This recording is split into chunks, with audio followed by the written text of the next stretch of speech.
గురువుగారు, మనిషి ఇన్ని బంధాలను కలిగి ఉంటాడు కదా, దానికి కారణం ఏంటి? అజ్ఞానం నాన్న. అదేంటి గురువుగారు ఒక్క మాటలో తేల్చేశారు? అలా అయితే మీరు కూడా అజ్ఞానంలో ఉన్నట్లేనా?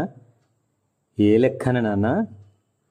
ఎలా అంటే మీకు కూడా భగవంతునితో సంబంధం ఉందిగా? ఎవరు చెప్పారు? అదేంటి గురువుగారు, తెల్లవారి లేస్తే ఈ విగ్రహం, ఈ ఫోటో, ఈ గుడి, ఆ యాత్ర అంటూ వాటితోనేగా గడుపుతారు.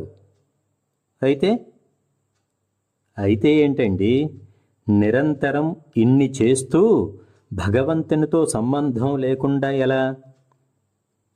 నువ్వు రోజు ఊపిరి తీసుకుంటావు కదా, దానితో నీకేమైనా సంబంధం ఉందా? అది నీవై ఉంటావు అంతే. అలానే మేము కూడా.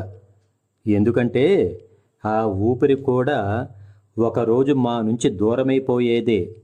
అలాంటి దానితో సంబంధం పెట్టుకుంటే దుఃఖమేగా మిగిలేది. వామ్మో, ఇంత లోతుగా జీవిస్తారా మీలాంటి వాళ్ళు?